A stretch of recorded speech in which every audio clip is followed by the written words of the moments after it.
seperti biasa ya, Ika hadir di layar kaca pemirsa setia TV Peduli untuk program acara talk show interaktif. Dan hari ini temanya menarik sekali, bagaimana kita mengupas tentang keterbukaan informasi publik. Dan hari ini telah hadir di studio bersama saya, saudara, ada Kepala Bidang Informasi dan Komunikasi Publik Dinas Komunikasi dan Informatika Kota Parepare, Bapak Laude Anwar Rahman MSI. Selamat pagi, Pak. Pagi. Sehat? Alhamdulillah sehat. Alhamdulillah sehat. Nah, ini sebenarnya kalau kita mendengar keterbukaan informasi publik, saya kira bukan hal yang baru sebenarnya, khususnya di Parepare sebagai kota smart city. Tetapi tidak sedikit masyarakat dan pemirsa di rumah yang mungkin penasaran sebenarnya apa itu informasi publik. Kemudian apa pula keterbukaan informasi, ditambah lagi apa itu badan publik, mengikut kemudian menggandeng lembaga apa pula itu komisi informasi. Banyak ya. Silakan Bapak kalau bidang. Saya ingin pertama menyapa pemirsa TV Peduli di mana saja berada. Selamat pagi, assalamualaikum warahmatullahi wabarakatuh. Memang pembicaraan tentang keterbukaan informasi publik ini adalah sesuatu yang luas ya, dan undang-undang ini juga memang sudah lama, 12 tahun. Karena Undang-Undang 14 tahun 2008 tentang keterbukaan informasi publik itu diundangkan 12 tahun lalu. Tapi persoalan-persoalan mengenai keterbukaan informasi publik sehingga saat ini masih menjadi pembahasan atau bahan diskusi yang menarik, karena memang banyak hal-hal yang perlu termasuk disosialisasikan ke masyarakat maupun juga badan publik. Tadi ada pertanyaannya Mbak Ika tentang dua hal. Yang pertama adalah apa sih yang dimaksud dengan informasi publik itu, dan tadi juga apa itu komisi informasi ya. Ya, saya ingin sebenarnya pagi ini, karena kalau membahas Undang-Undang 14 ini banyak hal yang luas ya.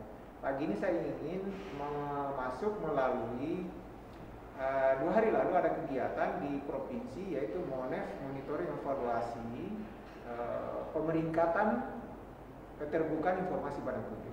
Ya. Sebelum saya menjawab itu Pak Ika ya, saya ingin menyampaikan dulu ke pemirsa masyarakat Parepare bahwa 2 hari lalu ada MONEF yang dilaksanakan oleh Komisi Informasi. Tadi Mbak Ika bertanya apa sih Komisi Informasi itu?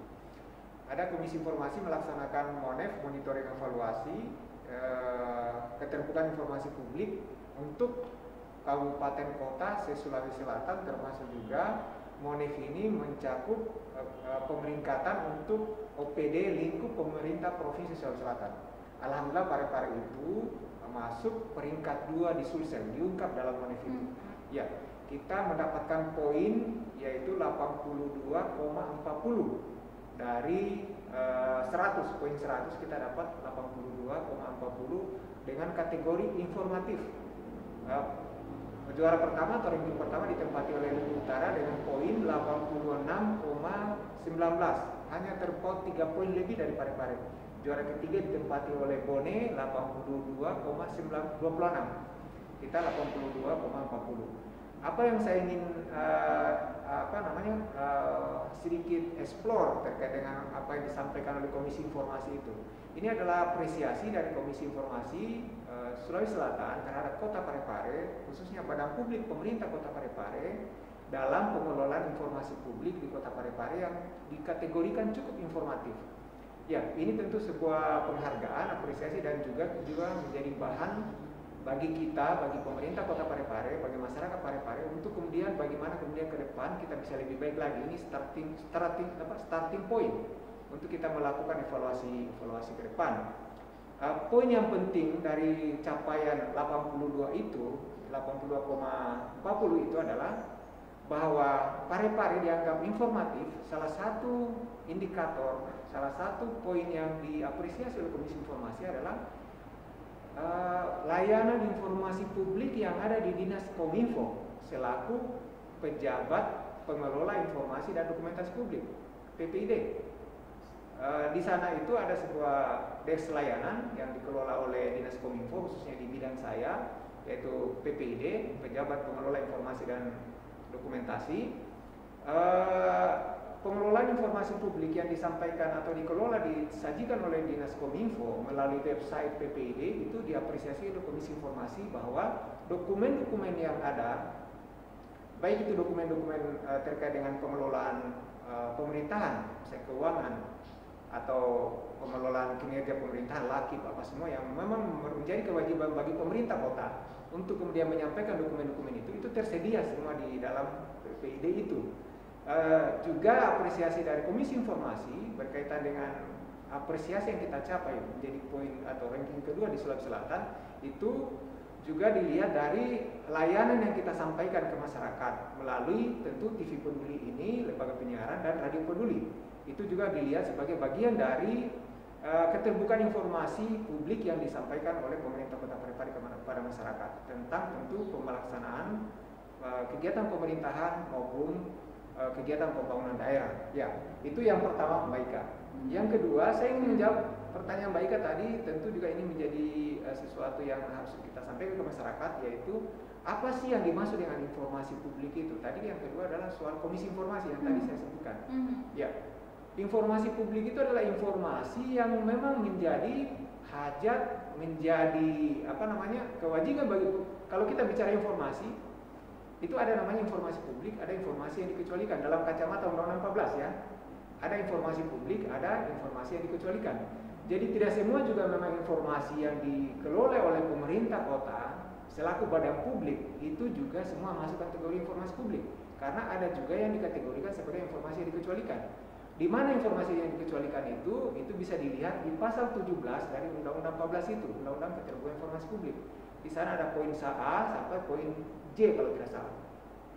Semua di situ. Salah satunya informasi publik, misalnya katakanlah profil lembaga, nama-nama pejabat, daftar kegiatan yang harus dilaksanakan dalam 1 tahun, realisasi kegiatan dan anggaran, itu semua informasi yang harus disampaikan ke masyarakat.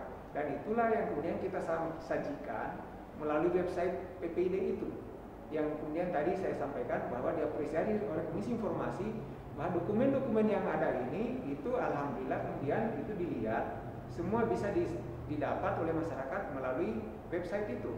Yang sekarang kalau masyarakat mau butuh dokumen-dokumen yang berkaitan dengan pengelolaan pemerintahan itu tidak perlu, ada memang informasi yang kategori tersedia setiap saat tanpa diminta, itu ada di website. Ya, bisa didapat melalui website PPID. Seperti itu. Jadi informasi-informasi yang berkaitan dengan pengelolaan pemerintahan, berkaitan dengan pembangunan daerah, berkaitan dengan kegiatan-kegiatan kemasyarakatan yang kemudian memang itu kegiatan-kegiatan itu juga didanai oleh APBD, oleh APBN, atau kemudian itu juga sumber dananya juga bisa dari masyarakat. Itu masuk kategori informasi publik yang bisa diakses oleh semua orang, seperti itu. Kalau Komisi Informasi itu adalah lembaga, dia wasit. Memang dalam Undang-Undang 14 ini dibentuk ada 2 infrastruktur yang dibuat. Pertama adalah infrastruktur PPID untuk melaksanakan. PPID itu adalah wajib dibuat atau dibentuk oleh setiap badan publik. Ya, badan publik itu bisa pemerintah daerah, juga bisa non pemerintah daerah. Saya katakan non lembaga pemerintahan, saya LSM. Ya, juga di media misalnya itu adalah kategori badan publik, lembaga badan publik. Itu diwajibkan oleh Undang-Undang 14 untuk membentuk PPID. Jadi infrastruktur pertama adalah membentuk PPID, ya, oleh undang-undang ini untuk melayani informasi publik kepada pemohon informasi. Kemudian yang kedua adalah infrastruktur kedua adalah Komisi Informasi. Komisi Informasi itu adalah wasit yang kemudian memantau, mengawasi pelaksanaan dari Undang-Undang 14 ini. Apakah kemudian termasuk juga Komisi Informasi menjadi tempat pengaduan penyelesaian sengketa antara pemohon informasi masyarakat, dalam hal ini masyarakat, dengan badan publik yang mengelola informasi publik. Seperti itu. Oke, baik. Tapi kan pemirsa di rumah mungkin ini tadi bahasanya kayak kita sudah seperti kuliah umum jadi. Iya ya. Tapi mungkin sedikit kita sederhanakan Pak Kabid ya. Mengapa undang-undang KIP itu penting? Pasti masyarakat berpikir apa pentingnya untuk kami gitu kan? Kami kan kami menikmati apa suguhan-suguhan tentang informasi-informasi pemerintah, tapi mereka tidak tahu secara spesifik urgensi daripada undang-undang KIP itu berbasis kemana? Silakan.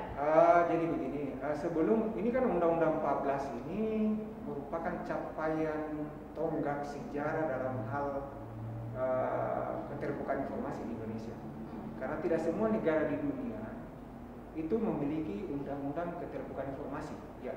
Dan perlu ditahu bahwa undang-undang ini dibahas panjang lebar di DPR. Ya, di awal reformasi mungkin dibahas hampir 10 tahun. Hampir 10 tahun dibahas, kemudian lahirlah undang-undang ini. Dan itu adalah tonggak sejarah yang dicapai oleh pemerintah Indonesia, khususnya di era reformasi ini, kemudian bisa melahirkan sebuah undang-undang yang memberikan jaminan terhadap akses informasi publik oleh masyarakat. Apa bedanya sih undang-undang ini, atau apa sih bedanya bagi masyarakat selaku pemohon yang berhak mendapatkan informasi publik sebelum dan sesudah ada undang-undang ini, begitu.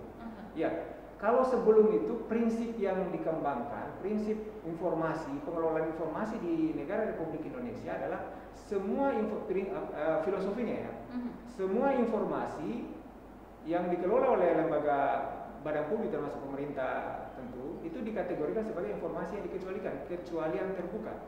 Rohnya seperti itu. Jadi sebagian besar informasi itu dikecualikan atau tertutup, kecuali memang ada informasi-informasi tertentu dibuka untuk umum. Tapi dengan datangnya Undang-Undang 14 ini tahun 2008 yang memberikan jaminan kepada masyarakat untuk mengakses informasi-informasi publik yang ada di badan publik, termasuk badan publik pemerintah daerah atau pemerintah Republik Indonesia, itu memberikan filosofi tadi jadi dibalik.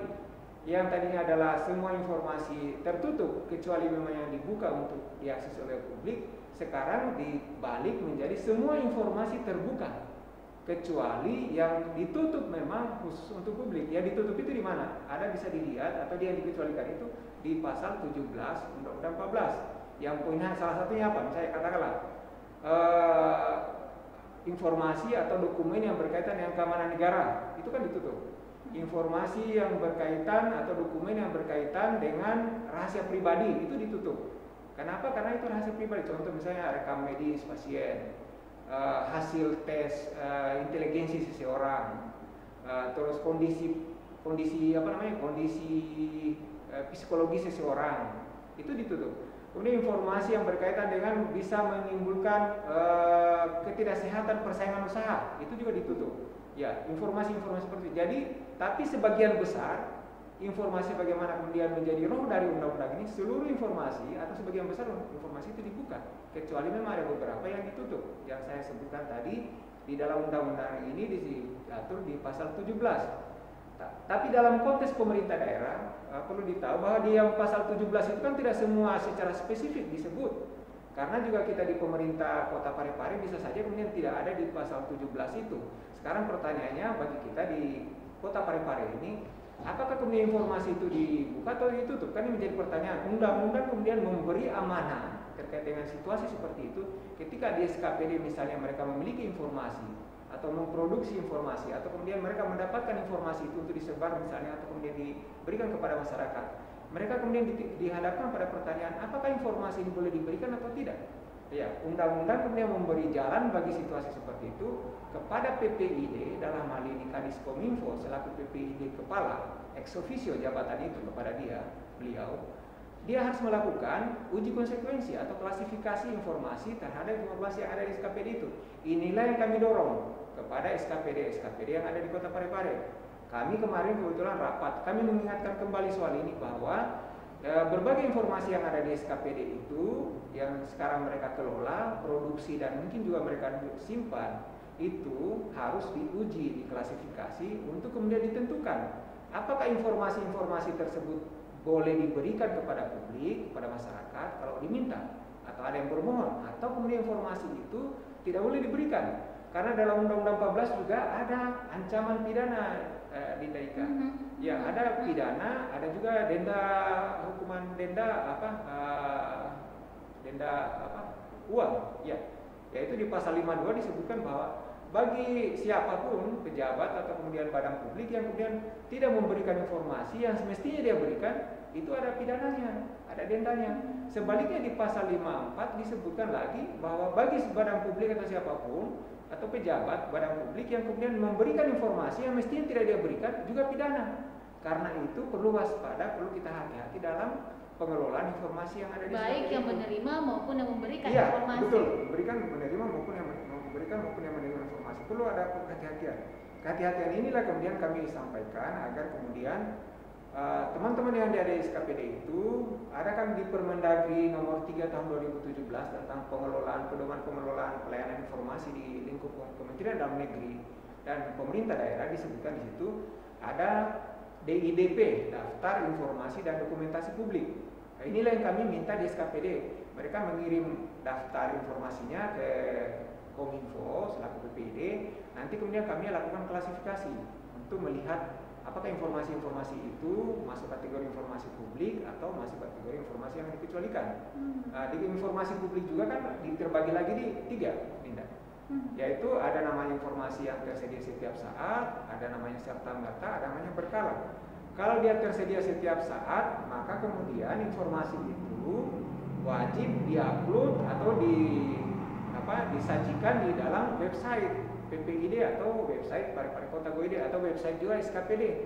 Kenapa? Karena dalam kategori informasi yang tersedia setiap saat itu masyarakat meminta dan tidak meminta kita harus sajikan. Tidak perlu diminta. Dalam pengertian masyarakat bisa dapatkan di mana saja, kapan saja, dimudahkan mereka tanpa harus mereka melakukan permohonan kepada Kominfo atau kepada PPID untuk mendapatkan informasi itu. Sebaliknya kalau dia kategori 3, misalnya dia informasinya adalah informasi secara berkala, berarti mereka harus memohon informasi itu untuk mereka bisa dapatkan. Dan dalam permohonan itu tentu ada syarat dan ketentuan berlaku. Nah, itulah kemudian pentingnya tadi diklasifikasi. Tapi kalau kita mau klasifikasi itu kan butuh kita butuh daftar informasi dan dokumentasi publik. Itulah yang kemudian kami minta di SKPD untuk saat ini progres. Alhamdulillah, dari 34 sudah 22 SKPD yang menyetor DIDP-nya. Ya, tahun 2020. Permintaan DIDP ini dari tahun 2018 kami minta. Sekarang baru 22. Kemarin kami sampaikan ada beberapa yang belum menyetor dan mereka sudah janji segera menyetor. Sekali lagi, keberadaan DIDP ini sangat penting untuk bisa kita klasifikasi. Klasifikasi informasinya, apakah informasi yang ada di SKPD mereka itu kategori informasi publik atau informasi dikecualikan. Itu melalui uji konsekuensi, melalui klasifikasi informasi dalam bentuk uji konsekuensi yang melibatkan tentu pihak-pihak yang berkompeten. Salah satunya adalah kami kemarin uji konsekuensi untuk 3 SKPD itu melibatkan dari Ketua Jurusan Ilmu Komunikasi UNAS, Pak Dr. Iqbal, seperti itu. Oke, baik. Jadi dengan adanya undang-undang ini pastinya tidak ada lagi kita temukan berbagai keterlambatan memperoleh informasi ya. Harusnya seperti itu. Tapi bagaimana kemudian orang-orang kan tadi dikatakan ada informasi publik dan informasi yang dikecualikan. Tapi untuk hal-hal tertentu terkadang ada momen entah itu sifatnya insidental atau apa sehingga ini mau tidak mau harus di blow up. Seperti itu. Apakah ada proses misalnya tempuh cara legal formal atau seperti apa sebenarnya? Kasuistisnya misalnya seperti apa? Misalnya kalau misalnya ada mungkin sifatnya dokumen perizinan usaha misalnya, sebuah lahan hutan misalnya kan, ini kan pastinya ada dokumentasi yang tidak bisa di blow up secara terbuka seperti itu. Tapi mungkin karena hal tertentu sehingga ini ada pihak-pihak yang menempuh cara legal formal. Apakah itu dalam situasi pemerintahan juga bisa dilakukan misalnya sehingga tidak terjadi gesekan? Ya, jadi begini. Undang-undang ini ada jalan bagi masyarakat kemudian bagaimana memperoleh sebuah informasi. Ya, diatur dengan jelas dan kemudian diatur secara runut atau kemudian secara rinci dalam peraturan Komisi Informasi. Ya, itu dalam perki 1 sampai perki 10 itu semua jelas peraturan Komisi Informasi tentang pelaksanaan dari Undang-Undang 14 ini. Jadi dalam kasus seperti itu masyarakat silakan saja mengajukan permohonan informasi kepada pemerintah daerah. Kalau misalnya memang informasi itu ada di sama pemerintah daerah, misalnya pemerintah Kota Parepare dalam konteks Parepare misalnya, silakan saja diajukan permohonan itu melalui PPID. Permohonannya juga tidak harus melalui langsung ke Dinas Kominfo, bisa ke dinas terkait, misalnya katakanlah tadi berkaitan dengan izin lingkungan ya. Itu bisa ke Dinas Lingkungan Hidup misalnya, bisa permohon ke sana nanti, tapi sesuai dengan kemudian aturan main yang kita sudah sepakati di dalam aturan main pengelolaan informasi dan dokumentasi di lingkup pemerintah Kota Parepare, itu ada peraturan Wali Kota nomor 45 tahun 2011 bahwa bisa saja permintaan informasi dilakukan oleh pemohon informasi atau masyarakat melalui SKPD, tapi tetap saja SKPD itu harus koordinasi ke PPID kepala, dalam hal ini Kadis Kominfo. Dikoordinasi di sana, nanti kemudian kita cermati apakah informasi yang diminta itu kategori informasi di publik atau kategori informasi yang memang tidak bisa diakses oleh publik dan dikecualikan. Kalau dia kategori informasi publik pasti akan diberikan, ya, seperti itu. Andai pun misalnya tidak diberikan, dua alasan, yaitu pertama memang informasinya tidak ada. Kalau informasinya tidak ada, kami tidak mungkin memberikan.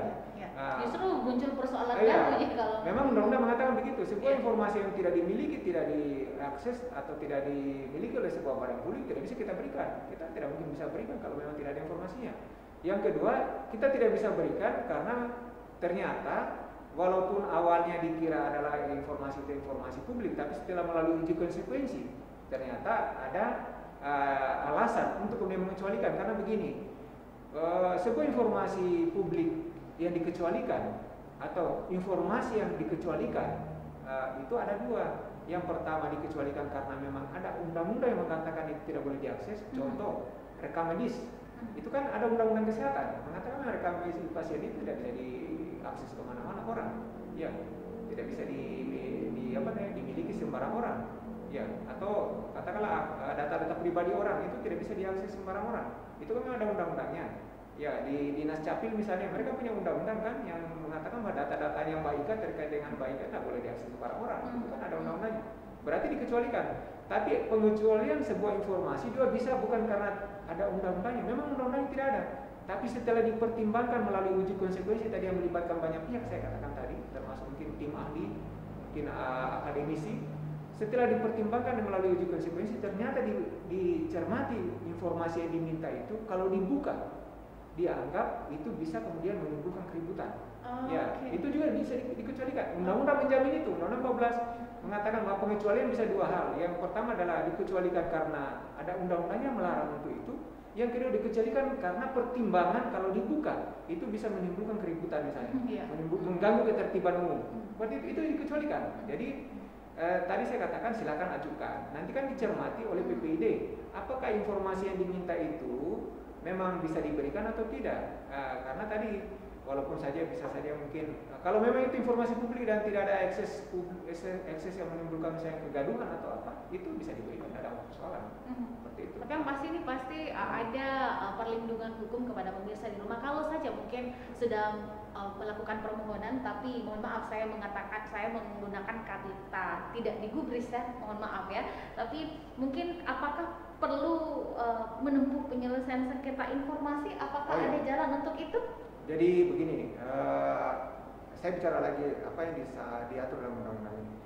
Ini kan ada argo ya. Kalau misalnya Mbak Ika minta informasi publik, bermohon di PPID, di Dinas Kominfo, ada argo diberikan kepada Dinas Kominfo selaku PPID. Itu pertama, tahap pertama itu 10 hari.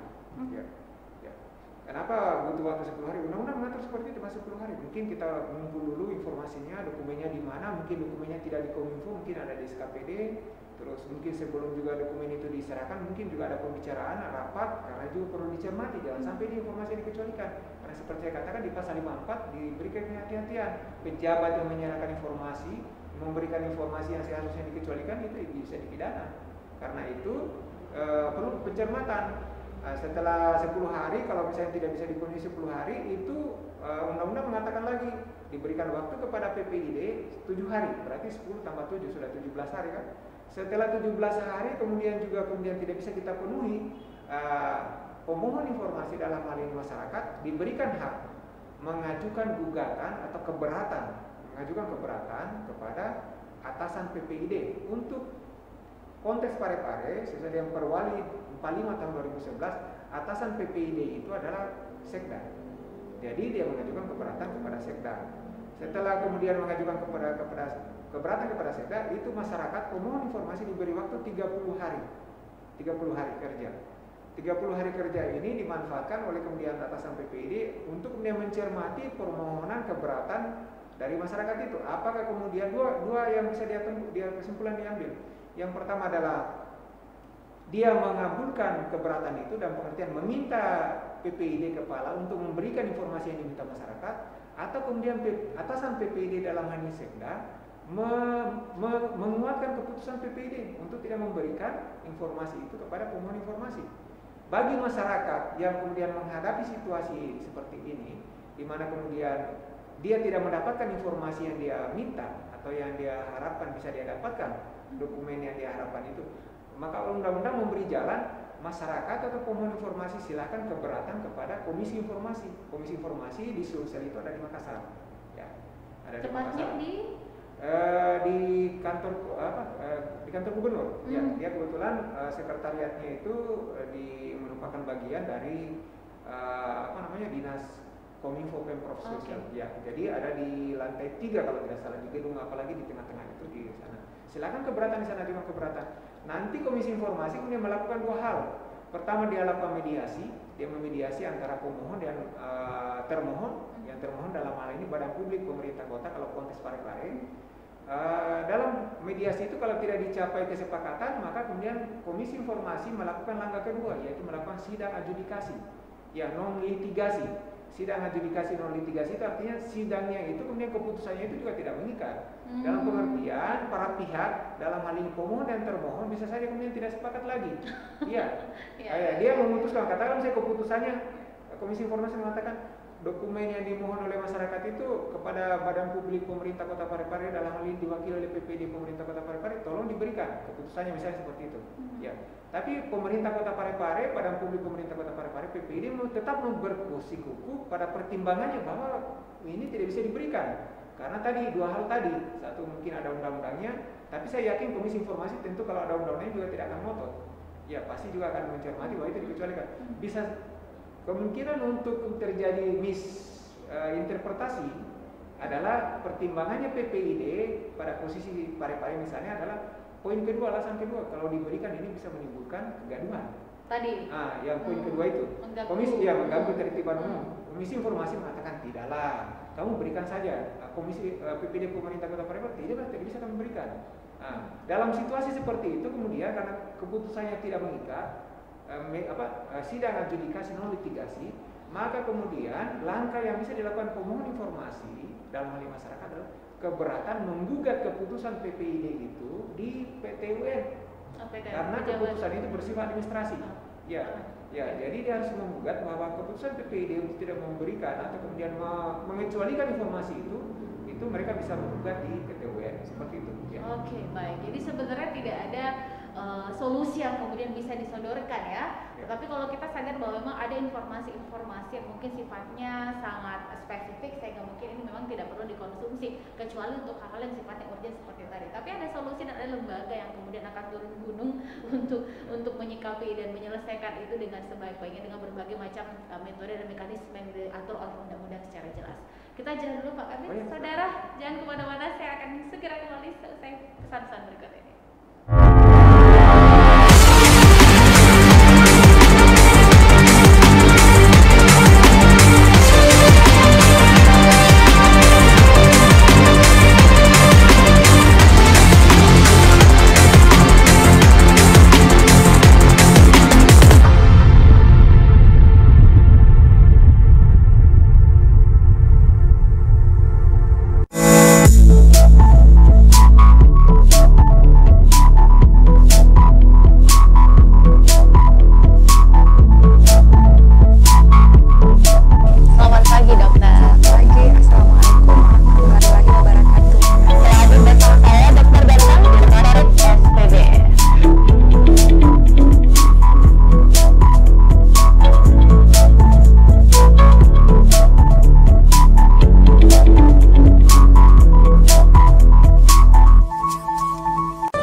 Mari kenalan lebih dekat dengan kami. Klik tombol like di Facebook fanpage Radio Peduli 96,9 FM dan live streaming di rpp.pareparekota.go.id atau dengarkan kita juga melalui aplikasi RDio. Download aplikasinya di Play Store secara gratis.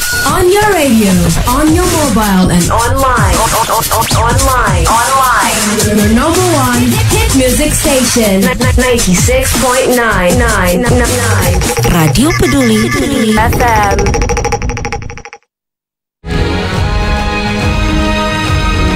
Assalamualaikum warahmatullahi wabarakatuh. Saya Harmanikam, Suradi Sugiarto, saya Trianti Sulaiman, saya Uswatun Hasanah, hadir di layar televisi Anda dengan suguhan informasi yang telah dirangkum tim redaksi kami.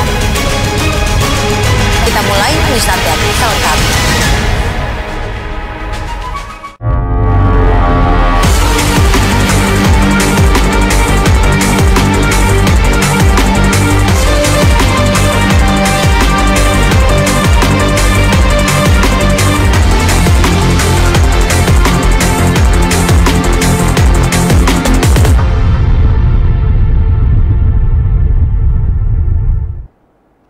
Baik saudara pemirsa dimanapun Anda berada, masih bersama kami dengan tema menarik sekali seputar keterbukaan informasi publik. Meskipun mungkin di luar tema kita, tetapi sedikit kita sounding ini juga menjadi sorotan publik seputar penyebaran informasi yang mungkin harus terverifikasi terlebih dahulu sebelum diangkat di media. Ini penting. Karena apalagi sekarang orang kan berseliweran di media sosial ini sangat mudah menjentikan jari sudah bisa posting. Nah ini bagaimana kemudian pihak terkait dalam hal ini Dinas Kominfo memberikan filter terhadap hal tersebut? Ya, makasih banyak, pertanyaan sangat menarik sekali dan pertanyaan ini memang menjadi pekerjaan rumah bukan saja bagi Dinas Kominfo. Ya, Kementerian Kominfo juga ini sementara disibukkan dengan hal yang kita kenal sekarang sebagai hoax ya, atau informasi-informasi yang kemudian menjadi tidak terverifikasi dengan baik dan itu berseliweran di media sosial seperti saat ini. Jadi begini Indah, berbeda dengan di era dulu ketika media mainstream masih mendominasi dalam hal penyebaran informasi ketika itu. Saat ini kemudian penyebaran informasi itu tidak lagi terpusat kayak dulu, tapi karena adanya media sosial, sebaran informasi kemudian menjadi divergen, terpencar. Ya, dalam situasi seperti itu tentu kontrol agak susah. Kalau dulu kan kontrolnya itu cukup kita termasuk juga kontrol internal dari pihak media. Dulu kontrolnya kan cukup pimpinan redaksi, para redaktur itu sudah bisa mengontrol sebuah sajian informasi dari media mereka untuk kemudian mereka tidak salah atau kemudian mereka tidak menyajikan informasi yang tidak bertanggung jawab atau kemudian menyajikan informasi itu tidak benar. Kontrol itu di media mainstream sampai sekarang masih jalan. Tapi pertanyaan kita adalah bagaimana kemudian media sosial? Karena media sosial ini seperti saya katakan dia tidak terpusat kayak media mainstream, misalnya cetak atau media penyiaran. Media pendatang baru ini, media sosial ini, di mana semua orang memungkinkan menjadi produsen sekaligus juga konsumen informasi pada saat yang sama, itu agak sulit kita terapkan tentu kontrol seperti itu. Karena itu yang bisa kita lakukan adalah pemerintah adalah mengedukasi mereka, mengedukasi masyarakat bahwa pentingnya kita waspada atau kita bijak dalam bermedia sosial. Karena bisa jadi informasi yang kita dapat di media sosial itu tidak selamanya adalah informasi yang benar. Ada saja memang informasi yang dicipta atau kemudian dibuat informasi itu untuk kepentingan tertentu. Jadi kita perlu waspada, tidak secepat kita dapatkan misalnya sebuah link yang menjadikan sebuah kabar, mengabarkan sebuah kejadian. Itu kita perlu mengecek dulu kebenaran dari informasi itu. Karena sekali lagi informasi di media sosial karena tidak ada kontrol seperti di media mainstream, di cetak atau di elektronik, maka kemudian informasi-informasi tadi menjadi hal yang perlu kita waspadai, kita perlu cermati, jangan sampai memang informasi itu tidak benar. Dan itu terbukti sekarang ini banyak di media-media sosial kita dapatkan informasi-informasi yang tidak benar dan kita sering kejadian-kejadian seperti ini. Ada saja peristiwa yang heboh ternyata itu adalah informasi yang tidak benar informasi itu. Karena itu langkah yang bisa dilakukan oleh pemerintah, karena kita tidak mungkin mengedukasi orang satu persatu, yang kita bisa adalah menyerukan kepada masyarakat untuk selalu waspada terhadap penggunaan media sosial, bijak dalam bermedia sosial. Pemerintah kota tentu terus mengedukasi masyarakat terkait dengan penggunaan media sosial ini. Perlu kita kewaspadaan, kehati-hatian. Begitu juga pemerintah pusat terus melakukan sosialisasi, edukasi kepada masyarakat tentang perlunya kita bijak dalam bermedia sosial.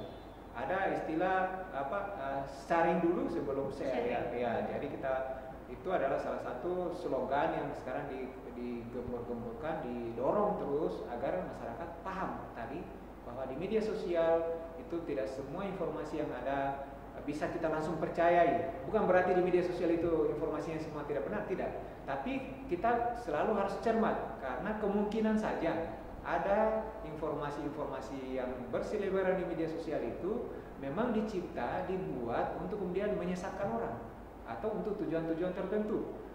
Itu perlu kita waspada. Tapi juga kehadiran media sosial ini adalah sebuah lompatan peradaban, teknologi komunikasi informasi manusia yang harus kita apresiasi karena apa yang kita capai saat ini dengan perkembangan media sosial itu memberikan juga lompatan-lompatan kemajuan kepada masyarakat kita, kepada bangsa ini. Misalnya katakanlah kita dengan gampang mendapatkan informasi, dulu kan susah. Ya, kita juga kemudian bisa saling berbagi hal-hal yang positif dengan ada keberadaan media sosial. Dulu kalau di zaman media mainstream yang bisa kemudian men-share untuk menyampaikan informasi, kita harus ngomong di koran kan, harus ngomong di televisi, dan tidak semua orang bisa melakukan itu. Itu hanya elitis. Makanya kalau media mainstream itu sifatnya elitis, hanya orang-orang tertentu yang bisa jadi narasumber di sana. Tapi dengan media sosial, semua masyarakat siapa saja boleh menjadi narasumber, bisa menjadi produsen informasi, sekaligus juga konsumen informasi. Tapi sekali lagi tadi perlu kita waspada karena tidak ada kontrol yang diberlakukan sebagaimana di media mainstream. Ya, seperti itu. Ya. Oke. Nah, ini kemudian sebenarnya tema kita adalah keterbukaan informasi publik. Ya. Tetapi muncul kemudian di tengah maraknya hoax di mana-mana dengan berbagai berbagai tema yang kemudian diangkat dan mencuat mengemuka begitu di tengah masyarakat. Ini ada sebuah statement perang melawan pembodohan publik sebenarnya. Jadi hoax itu pembodohan publik. Menurut Anda sendiri sebagai kepala bidang IKP bagaimana? Ya, sebenarnya kalau kita bicara hoax kan bukan saja ada sekarang. Ya, dari dulu sebenarnya hoax ini atau yang berita bohong sudah ada. Cuma hanya teknologi yang ada, perubahan-perubahan teknologi komunikasi, kemudian dia menyesuaikan. Sekarang hoax kemudian dia menyasar ke media sosial misalnya seperti itu. Tapi juga berita-berita seperti itu sebenarnya dulu juga ada, mungkin persoalan pemanfaatan media saja. Jadi sebenarnya gelombang hoax itu sebenarnya tidak akan mereda, tapi akan mengikuti perkembangan. Iya, dia akan terus mengikuti. Ya, karena juga dalam agama disebutkan, bahkan kemudian di dalam agama kan diingatkan untuk kita waspada dalam menerima informasi, karena berarti kemudian dari dulu memang hoax itu sudah ada. Iya, kita diajarkan untuk kemudian tidak cepat mempercayai sebuah informasi, kita perlu tabayun terhadap informasi yang ada, karena memang berarti dari dulu hal-hal fenomena seperti ini sudah ada. Hanya sekarang kemudian dia marak di media sosial, karena itu memang itu tadi saya katakan dia mengikuti kemajuan-kemajuan teknologi komunikasi. Jadi berbanding lurus munculnya kemajuan teknologi, kemudian gelombang hoax, ditambah lagi ada aktor hoax sebenarnya. Ini secara tidak langsung melahirkan aktor hoax. Ya, begitu ya? Ya, ada kelompok-kelompok tertentu memang mereka punya agenda untuk hal-hal seperti itu. Nah, ini untuk kepentingan tertentu, bisa untuk kepentingan bisnis, bisa untuk kepentingan politik, bisa kepentingan hal-hal lain. Atau mungkin fanatisme buta saja misalnya. Iya, bisa semua. Jadi banyak kepentingan di balik dari sebuah berita hoax itu yang kita bisa telusuri sebenarnya kepentingan apa di balik itu. Itu bisa kita cermati, bisa kita analisis seperti itu. Tapi satu hal lagi, sekali lagi masyarakat perlu waspada, bijak dalam bermedia sosial. Oke, baik. Nah, setelah ini Pak Kabid, terima kasih untuk waktunya, karena di segmen berikutnya kita akan Bapak Kepala Dinas Komunikasi dan Informatika Kota Parepare akan bergabung bersama kita dan kemudian akan memberikan pencerahan seputar bagaimana keterbukaan informasi publik dan bagaimana masyarakat Parepare kemudian semakin cerdas dalam mengkonsumsi berbagai macam informasi yang berseliweran di sekitar kita. Saudara, tetaplah bersama kami. Terima kasih Pak Kabid. Selamat melanjutkan aktivitas. Tetap bersama kami, saudara.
Pendengar, mari kenalan lebih dekat dengan kami. Klik tombol like di Facebook fanpage Radio Peduli 96,9 FM dan live streaming di rpp.pareparekota.go.id atau dengarkan kita juga melalui aplikasi RDio. Download aplikasinya di Play Store secara gratis. On your radio, on your mobile, and online.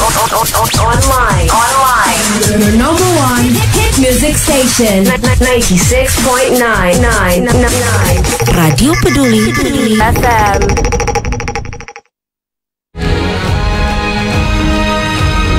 Assalamualaikum warahmatullahi wabarakatuh. Saya Harmanikam, Suradi Sugiarto, saya Trianti Sulaiman, saya Uswatun Hasanah, hadir di layar televisi Anda dengan suguhan informasi yang telah dirangkum tim redaksi kami. Kita mulai news update selengkapnya.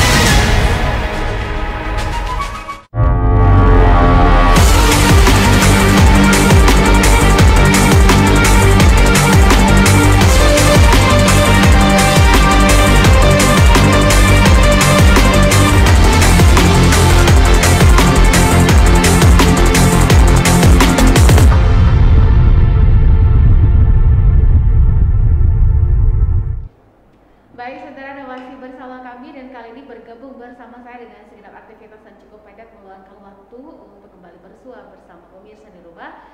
Kepala Dinas Komunikasi dan Informatika Kota Parepare Bapak HM Iskandar Musu SSTP MSI, yang mana hari ini temanya menarik Pak Kadis seputar keterbukaan informasi publik di beberapa menit terakhir kebersamaan kita. Langsung ditanggapi saja, silakan. Ya, terima kasih Mbak Ika. Jadi terkait dengan keterbukaan informasi publik ini, ini merupakan suatu keharusan kewajiban bagi setiap badan publik. Ini berdasarkan Undang-Undang nomor 14 tahun 2008 tentang keterbukaan informasi publik. Dan ini memang sudah sangat jelas bahwa setiap warga negara atau setiap orang berhak mendapatkan informasi, informasi.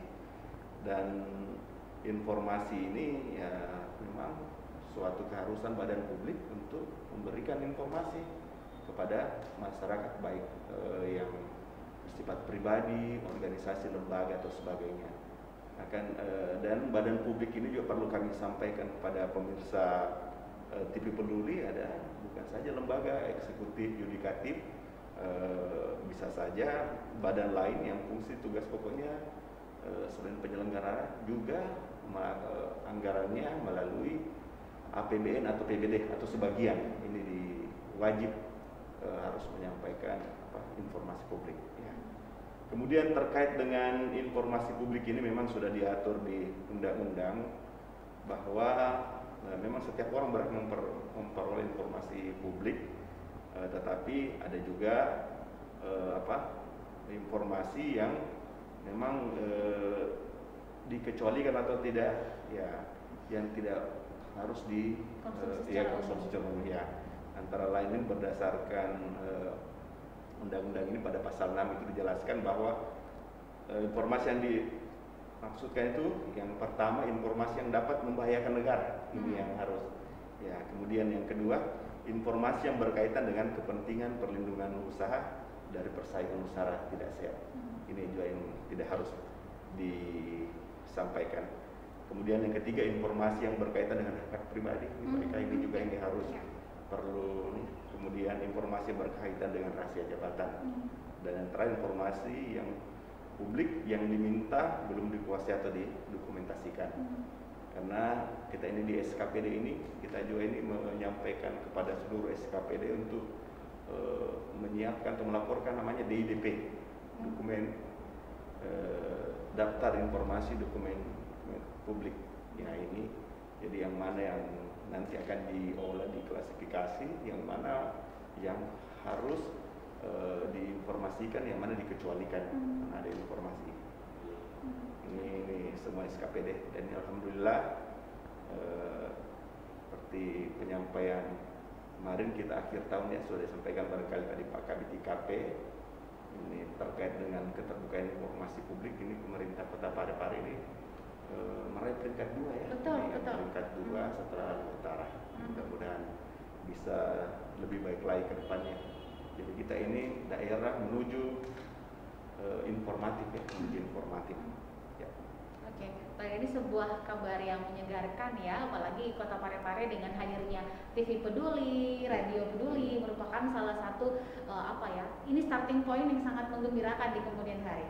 Ini bagaimana Bapak Kepala Dinas, bagaimana mengembangkan media-media yang sudah sangat menggeliat dahsyat di Kota Parepare, terkhusus hadirnya lembaga penyiaran seperti Radio Peduli, kemudian TV Peduli dalam menyebarkan informasi yang dibutuhkan oleh publik. Ya, betul. Jadi kita ada di pemerintah kota ini dan tidak semua daerah memiliki lembaga penyiaran publik. Jadi kita bersyukur di Kota Parepare ini, kota yang kita cintai ini memiliki dua lembaga penyiaran publik lokal, yaitu Radio Peduli dan TV Peduli.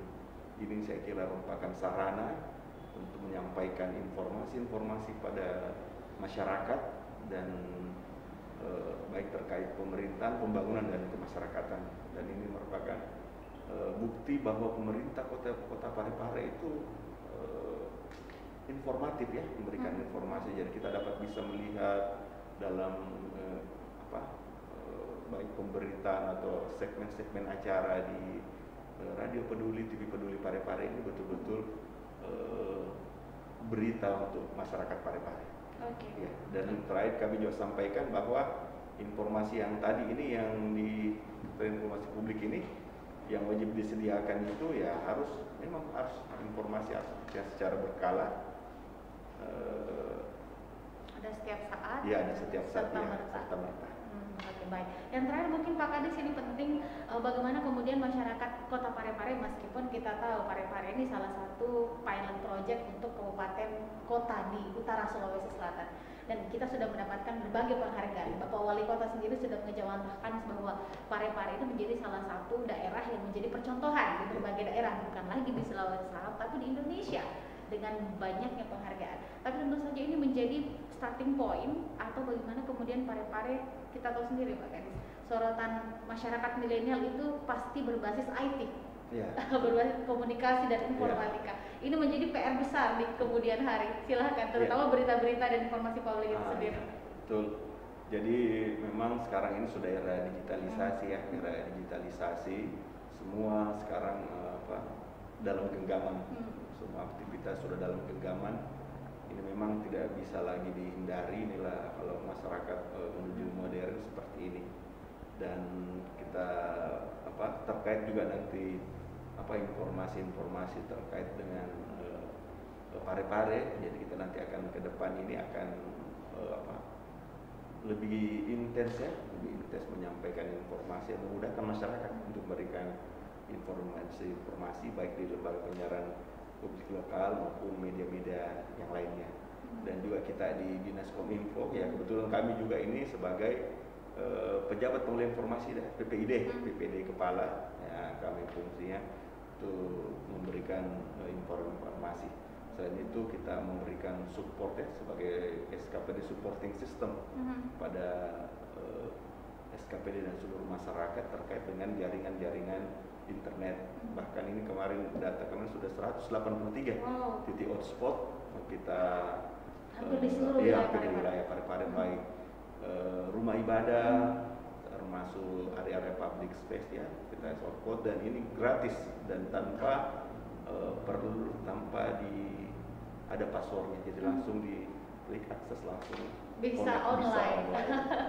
Baik, terakhir Pak Kadis, saya tahu dan juga saya tambahkan sedikit yang terkait juga dengan masyarakat kita barangkali khususnya daerah-daerah yang masih kurang jalan internet, silakan, kita ada welcome di kantor kelurahan, semua siap itu jaringan internet dari Kominfo untuk terkait dengan seperti belajar daring ya dalam jaringan ini. Saya kira pemerintah sangat pikirkan hal tersebut, bisa langsung ke kantor-kantor kelurahan setempat. Dan Kominfo akan terbuka bagaimana masyarakat membutuhkan informasi, apalagi di situasi masih dalam untuk mendapatkan informasi yang selengkap bisa langsung ke kantor Kominfo, terbuka ya Pak ya selama hari kerja.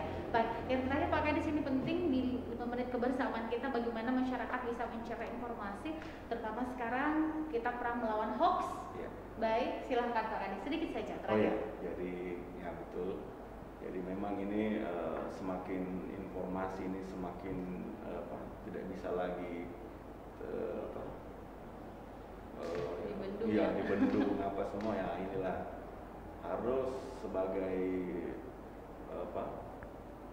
pengguna media sosial atau sosial media itu harus bijak dalam bermedsos, harus melihat, harus menelaah dulu atau memfilter, jangan serta-merta informasi itu langsung setiap informasi yang masuk langsung dipercaya gitu. Tolong harus jelas sumbernya, harus jelas ini, karena kadang-kala ya seperti tadi itu akan muncul berita-berita hoax atau apa informasi, bahkan video di tempat yang lain diputar di tempat yang lain. Ini yang ternyata juga video sudah beberapa tahun yang lalu baru dengan kejadian ini ya, semua mengganggu dan membingungkan masyarakat. Jadi tolong jangan cepat percayalah informasi, jangan cepat percaya informasi media sosial. Jadi betul-betul kita cerdas lah bermedsos. Intinya saring sebelum sharing. Iya, baik. Terima kasih Pak Kadis untuk penyampaiannya hari ini. Insya Allah bermanfaat bagi kita semua. Terutama apalagi sekarang tidak ada lagi orang yang tidak bermedia sosial sepertinya. Apalagi sekarang semua sistem pendidikan dan banyak sekali di tengah situasi kegawat daruratan orang basisnya langsung ke teknologi informasi. Tapi seperti yang disampaikan Pak Kadis, bijak dan tidak langsung percaya dengan kabar-kabar yang berseliweran di mana-mana, terutama di media sosial. Terima kasih Pak Kadis, selamat beraktivitas. Saudara, sampai di sini kebersamaan kita dalam program acara Talkshow terakhir Bapak Laude Arwah Rahman MSI, tadi juga bersama saya Bapak Kepala Dinas Komunikasi Informatika Bapak Hanis Kaman Nusuk S STP MSI, sudah memberikan banyak himbauan dan menyampaikan kepada kita semua, insya Allah bermanfaat. Saya pamit, sampai jumpa di lain kesempatan. Assalamualaikum warahmatullahi wabarakatuh. Waalaikumsalam.